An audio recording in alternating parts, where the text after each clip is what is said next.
Chris here, and welcome to my channel, and welcome to this 3-day vlog to wrap up October. So spooky season is almost over, and I have to say I'm actually quite relieved. I've kind of moved past my spooky phase given everything that's happened this month. I'm ready to read some different kind of reads, so I'm looking forward to wrapping this TBR up and moving on to those. As for where I'm at right now, I am partway through A Twinkle of Trouble, which is possibly the last book on my Phase 10 TBR. I know I need to finish that for Phase 10. I've only got the audiobook, so I don't know exactly how far into it I am, but it follows Courtney, who runs a fairy garden shop, and she also has the ability to see fairies, and she has her own personal fairy named Fiona, and they tend to work together to solve mysteries, and I'm assuming this one will be the same. I'm reading The Griffins of Castle Cary for Fabling because I need to read a book with 3 or more people on the cover, and this follows a set of siblings, Meg, Will, and Ariel, and they're going to be staying with their aunt in England, and some spooky stuff is going to happen, and I'm going to be very curious to see how they deal with that. I'm only 62 pages in, so I'm still kind of feeling this book out. And then the last book I've started is The Astonishing Chronicles of Oscar from Elsewhere. I was too tired last night to film my vlog wrap-up, so I didn't want to pick up a book I was already in the midst of, so I picked up this one. This is the 4th book in the, what is it, The Inconvenient something of Bronte Meadowstone. I don't remember. I honestly don't remember. And it does not say in here. The Inconvenient... Oh, that's annoying. Let me see if it says back here. The Extremely Inconvenient Adventures of Bronte Meadowstone was the first book in the series. So this is told from 2 POVs, one of which is Oscar, and we learn about him. And the other of which I think I'm not going to say because I'm pretty sure, if memory serves, we've met them in one of the other books. But it is not Bronte. Oscar is basically a kid who skipped school and is from our world and ends up in this other world in the City of Elves. And the City of Elves are having a crisis that they call in characters we know from other books to kind of deal with. So I'm enjoying this so far. I made it to page 108, so having fun with it.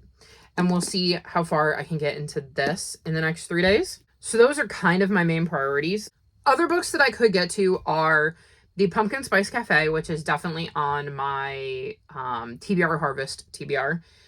I have not done well with that or Spookopoly. Like, I haven't really been paying attention because if you've seen my other vlogs, this month has been chaotic.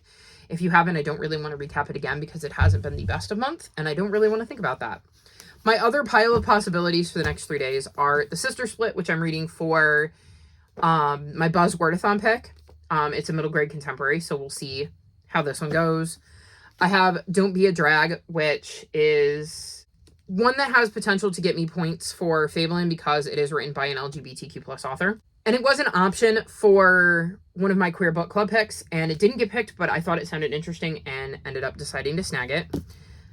I have Volume 4 of Witch Hat Atelier, which I definitely plan to get to. The Accursed Vampire, which is a graphic novel, so I also plan to get to this one. And then I have You Should Be So Lucky, which is the sequel to... The sequel to another queer book club pick. What was it called, though? Do we have a book list? We Could Be So Good. That was another option that didn't win for Queer Book Club that I ended up reading and enjoying, so now I'm continuing on with the series. So this is kind of like my mini stack of possibilities, plus A Twinkle of Trouble, plus Pumpkin Spice Cafe, plus, what's it called? The Astonishing Chronicles of Oscar from Elsewhere, and The Griffins of Castle Cary. So do I think I'm going to get through all of this in the next few days? No. Am I going to try to read as much of it as possible? Yes. I also have, and I'm saving this specifically for Halloween, Trick or Treat on Scary Street, which is by Lance, and I'm a huge NSYNC fan, so I've been purposely saving this for Halloween and can't wait to have a fun little read to read on Halloween. So that's kind of my plan. We'll see. I mean, I'm caught up with editing vlogs except for last week's, which literally just ended, so I should be good there. I need to finish editing and then upload my Phase 10 TBR video, which has to be the most chaotic TBR I've ever played. Like, ever. So that's fun. If you haven't watched it, you should go check it out. And then right after I get done filming this clip, I'm about to film my nonfiction November TBR because I'm taking part in that this year. And I've been trying to film that for days and it just has not worked out. So we're finally going to sit down and film that. So that's my plan for this week. This week, I keep saying week. It's not a week. It's 3 days. That's my plan for the end of October. We're going to see how much I can accomplish. And hopefully I can have a very productive end to October, which will roll me into November in a better headspace than I've been for pretty much all of October. Fingers crossed.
So we are officially in November, and that means it's time to wrap this vlog up.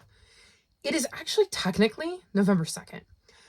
I was so tired before bed that I didn't film with the plan that I was going to wake up today, the 1st, and film. And I woke up this morning to construction. They're finally doing something with the empty lot next door, so it was very, very noisy. And then by the time they finished doing all of that, I had to go run some errands, and then I was eating dinner, and then it was just loud. So I decided to wait, and now here we are. So it is the 2nd, and I am wrapping up October. I have not picked up a book that I was working on in November yet, so I'm going to run you through what I did read. And Cielo is bound and determined to come over here. No, you can't go behind the camera. No. Anywho, let's see. First up, I read The Pumpkin Spice Cafe, and I gave this 2.75 stars. This was not my favorite. So, this follows Jeannie, who is taking over her aunt's Pumpkin Spice Cafe, and is kind of leaving like a desk job and adapting to this new town she's visited as a kid with her aunt, but like never really spent tons of time in. And she ends up meeting Logan, who works on a farm with his grandparents, and Logan ends up helping Jeannie with a problem. She's noticed some weird noises outside the cafe and is worried. She doesn't know if it's teenagers prowling or something to be concerned about or just like a raccoon, and he ends up agreeing to help her, even though ideally he would like to stay away from her because he's got reason to not want to be drawn to this cute new girl in town. So here's my thing. There were moments I enjoyed this. It was such a quick read. I read it in one sitting. It was very easy to digest, but I had a couple of problems with it. My first is that it was way spicier than I wanted it to be. I was looking for something more cozy, and this definitely had way more spice than I would ever want in a book, and I did not enjoy the way it played out. A good example of a book that is a romance that has spice in it that I do enjoy is Delilah Green Doesn't Care, and both of its sequels, that whole series, is absolutely amazing. The spice scenes, well, not my cup of tea, feel like they make sense within the context of the novel. They seem really well thought out and totally fit with what's happening. And I wasn't necessarily getting the same vibes from the spice scenes here. And the surrounding story, I did not like the relationship between Jeannie and Logan and how it played out, which meant by the time we got to the spicy stuff, I was even less invested because I did not care about the relationship. I am torn. I do not think I want to continue this series. However, it was such a easy read that, like, as much as I mean, again, 2.75, it was not a book I enjoyed per se. It really worked for where I was at in the moment and was a good book to pick up in that moment, even though it wasn't necessarily a book I enjoyed, if that makes sense. So I'm kind of tempted to see if I like any of the other relationships better than I liked Jeannie and Logan's. I don't know. But I've also heard from people that didn't like the second book as much as they liked the first one. So now I'm, like, confused because I'm like, I don't seem to like the first relationship. Does that mean I'm going to like the second one less? Or am I going to be like the exact opposite of everybody and like the second relationship more? So I don't know if I want to continue this. Maybe I will stick it in my TBR jar. Because if I pull it out and I go, ugh, that will give me my answer. And if I pull it out and I go, that will also give me my answer. Do you see what I mean? Of, like, I'm so torn despite the lower rating. I don't know. We'll see. Also, if you've read the series, let me know what you think in the comment section below. If you think it's a series I should continue based on what you know about my reading taste and how I'm feeling about book one. Then I read The Griffins of Castle Cary, and I gave this 4.25 stars. This follows 3 siblings, Meg, Will, and Ariel, and their parents have a work thing, so they end up going and staying with their aunt in London. Once there, however, they learn that there is a bit of a mystery going on. Well, at least Meg and Will do. And that there may be ghosts involved, and things get really spooky and creepy really fast. Ariel's like 5, I believe, so she's quite a bit younger than Will and Meg, because I believe Will is 10 and Meg is 11. And so while we do see things from her point of view, she doesn't have the same perspective.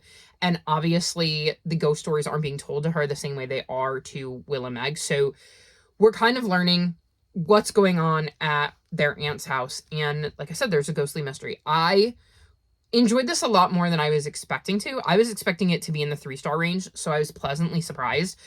I definitely found this creepy. It was not a book I wanted to pick up at night. And I thought that was perfect because I was reading it in those last few days of October with, like, the high spooky value.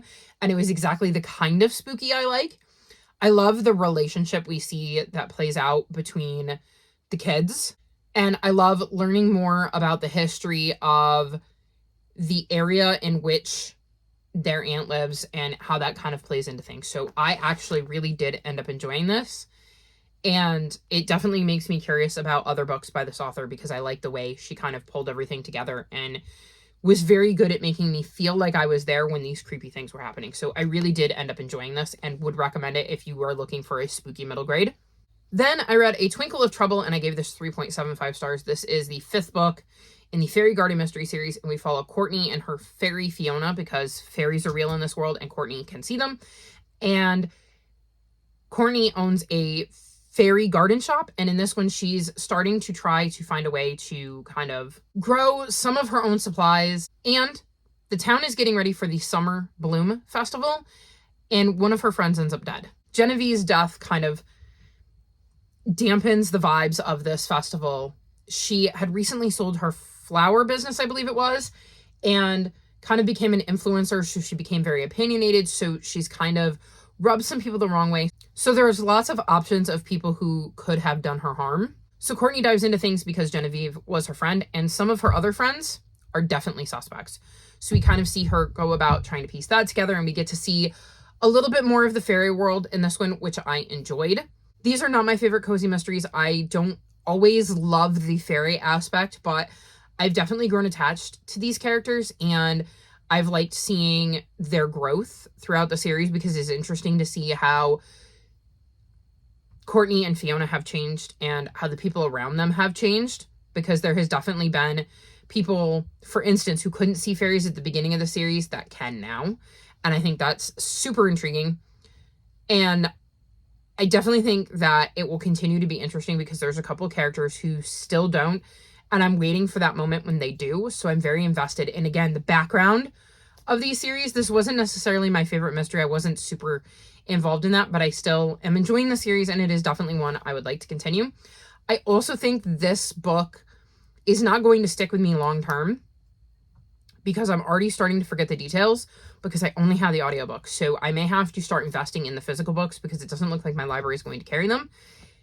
And I think I need to be able to physically read along, or at least occasionally check in physically, because that helps to cement these books into my brain when they're not necessarily my favorite cozy mystery slash fantasy series. You know what I mean?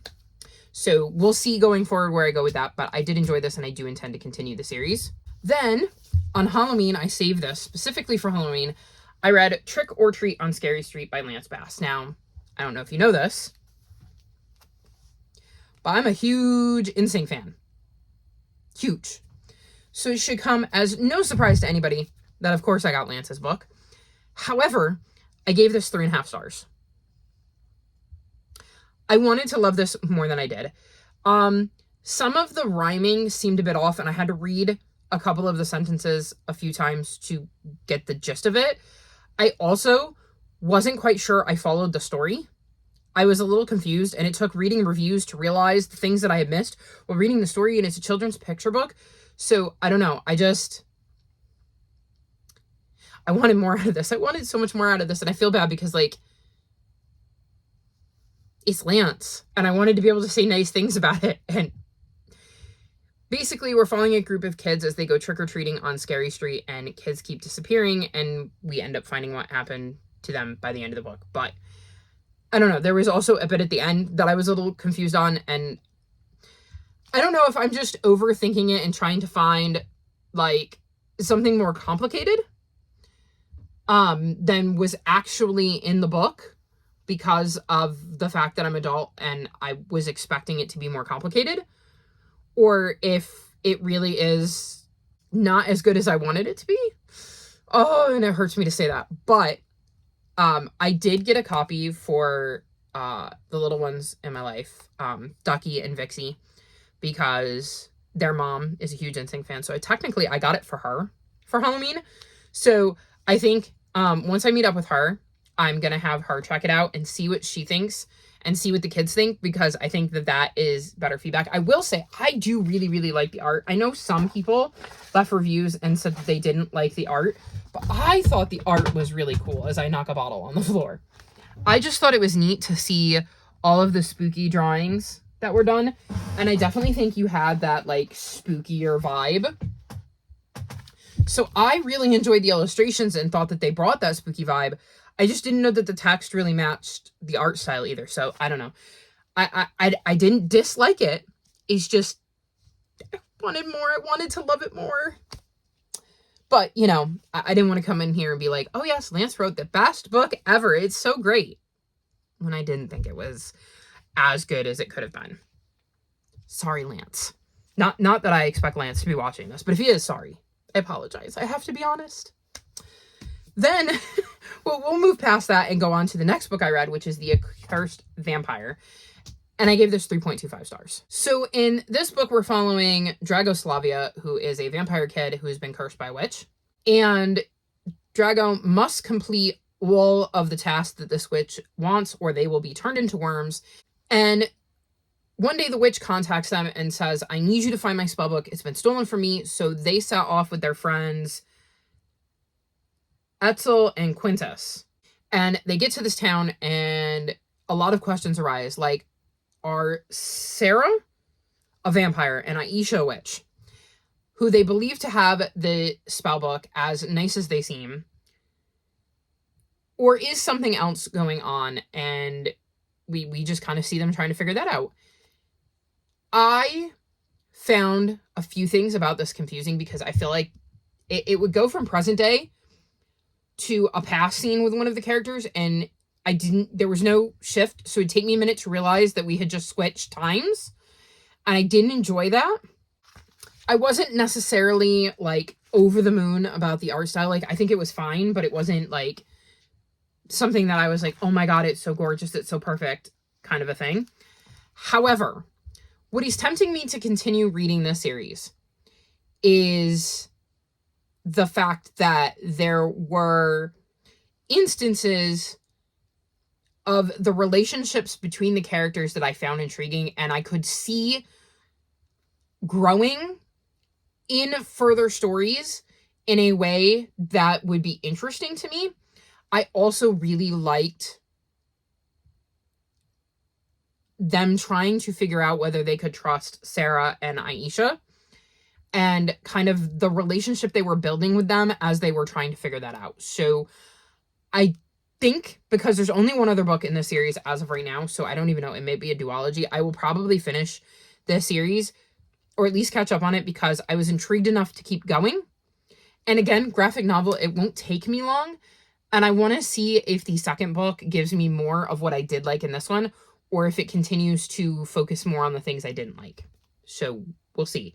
But it was just another fine, spooky, middle grade read that I had in October. I had a bunch of those, unfortunately. Those are all the books I finished. I did make progress in 2 others. So I'm partway through The Astonishing Chronicles of Oscar from Elsewhere, and I'm on page 208. So like I said, progress. This is the 4th book in the... I've had this before. I keep forgetting the name of the series. What is it called? The Extremely Inconvenient Adventures of Bronte Meadowstone. I get some of the words and then I can't remember the order. So in this one, we're following Oscar, who is from our world and gets sent to Bronte's world. But the character's POV we get is not Bronte. It is a different character that we've met in some of the other books, but it is from Bronte's world. And they're trying to figure out how Oscar got here and how to, you know, like what is he doing here? How do we get him back? And they're also dealing, I believe, with, what was it? Was it elves? Yes. The town of elves ends up buried under layers of silver. And they're also trying to deal with that while also dealing with Oscar suddenly being here. And we get to see Oscar's point of view as he learns this entire new world that he's found himself in. So I think, and I keep saying this, and it's something I hope to do better in 2025. This is a series that would have benefited from a reread, because there's a bunch of characters that are being mentioned that I know we read about before, but I can't quite place their backstories because it's been so long since I've read the other books. So I am enjoying this, but again, it's another one I think I would enjoy more if I had read Closer Together or done a reread. So I'm trying my hardest to continue series that I'm currently in the midst of while everything is fresh, even new ones I pick up. So we'll see if I can continue that in 2025, because I found that was definitely helpful for the series I did do that with in 2024. I know I've mentioned that I've done that, and I'm sure you guys have noticed that there have been a lot of, you know, continuations of series, and you can see how I'm kind of continuing those series, or like if they come out of my TBR jar, you see me keep reading them. And that's because I'm trying to catch up on them or finish them while everything is still somewhat fresh, or going, honestly, I need a reread. Like, for instance, I pulled Bamboo Kingdom out of my TBR jar when I did my TBR video, and I went, yeah, there's no way I can read this without rereading the first book, because I remember a little bit. Enough that I have the general gist, but I don't remember everything that was going on and all of, I think, the important details I need to understand the journey the characters are taking. Especially when I know how Aaron Hunter writes, and I know that there are certain things you need to remember, and I won't remember all of it. I just won't. It's been way too long, and I've read too many books in between. So I went, I'm going to start that series over. I just have to. And spoiler, well, slight spoiler, I have sat down and picked out the 5 series I'm going to continue in 2025 for my 5 on Friday, where I talk about that. And one of them is when I know I'm starting over, because it's been so long that if I want to try to finish it, I need to reread it. I'm not going to tell you the series, but I will tell you it is a series I have not picked up in a long time. So I'm really trying to be better about that. So this one may get docked a little bit just from not remembering all of the details. And I've said that often enough recently that I'm going to be really hypercritical of series and go, okay, honestly, this is a series I need to reread, and then actually reread it with the idea of catching up or finishing it, because it's not fair to the series, especially when it's a series I know I enjoy. And I'm frustrated because I keep going, wait, what was going on with this character? How do I know them again? And like Oscar's new, but everybody else I'm like, oh, right, okay. And even then I still don't feel like I have the full details. So we'll see. And this could be one because there is a book 5 and I don't know if we have access to it here in the States yet, that I may, before I do book 5, actually do a reread, because I think it's needed. And I don't think that reading this one, even if I read it next year, will hurt from having read it back to back like that, or in such a short period of time, because I could see my rating on this one going up once I remember who everybody is and all of the details are clear. So we'll see. The other book I'm partway through is Witch Hat Atelier Volume 4. And I managed to get to page like 63, I think it was. Not all of the pages are numbered. I think it's like 63. And this follows a young girl named Coco, and I've got it backwards, who really wanted to learn magic and ended up finding out after something terrible happens that she can, and ends up going to train at this atelier. And we've kind of seen her journey learning magic and understanding how magic works and what she's capable of when it comes to magic. I've enjoyed this. I don't think this one is going to be one of my favorites, at least so far. I do not enjoy this series as much as Cat and Gamer or Spy Family, but I am enjoying it, and I do want to continue it again while all of the details are still fresh. So expect to continue to see these on my TBR because 1, they're quick, easy reads, and 2, like I said, I want to read them while everything is still fresh and try to cement the series in my brain, because I also think sometimes that helps when I binge a series, so that when I pick it back up, if there's a new book, a lot of the details are still there because I read like a bunch of books all in a short period of time. So we'll see. But I believe that's everything. I finished October strong because that's a lot of books to read in 3 days. So I'm very happy with that. I am hoping that November will be better because, as you know, if you've watched my vlogs, October hasn't been great. I mean, I started off strong thinking things were in a really good spot and, you know, rearranging rooms and trying to get organized, and then having the washer die and having to have somebody come in my house to take the old washer away and install the new one, and then finding a leak when we took out the old washer. So we had to have somebody come in my house again to fix the leak, which nobody comes to my house. So that was really, really hard, to bringing Coco to the vet. And he still right now will not come near me. He was doing better when I was giving him the medicine every night than he is since I've stopped giving it to him. And it did not work. So we have we picked up a completely different medicine today, which was one of the things I did while I was out and why I wasn't here to film earlier this afternoon. And I think they had ordered it when we had asked for advice on whether we should continue chasing him to give him his meds, or if there was something else we could do, like could we bring him in for a shot or something. And I think they ordered it then and gave us the wrong one because it expired on the 30th. So we've got to call them and see if anybody's in tomorrow, because some Saturdays they're in the office, like at the clinic, and other days they aren't. So I don't know. So that has stunk. And then again, I'm a One Direction fan, and one of their members died. And I can tell you, about an hour ago, I saw a video that I did not think was going to do what it did. And it was like a doodle video. Like somebody had drawn them, the boys, and the focus wasn't even Liam. And I didn't even realize Liam was going to be in it. And then it showed Liam, and I'm like, okay, I'm fine. And then it showed Liam again. And just the way this artist drew him and his face and how excited he was was just so incredibly perfect that I started to cry. So we are still very much struggling with grief here, and it's a process. And I will tell you that in the past, I have buried my grief and not actually dealt with it. So this is actually progress, and this is a good thing, even though grief sucks. So like I've seen my counselor, and she's very happy to see that I'm grieving, as weird as that sentence is, because my instinct is to just stop feeling everything. So we're going to continue to roll with that, and I appreciate all of the kindness and patience that y'all have had with me for rambly videos like this that do not need to be this long, and, you know, not necessarily getting things out in the manner that I would like to. So, anywho, fingers crossed that November goes just a little bit smoother. I mean, I'm not sure it's gonna.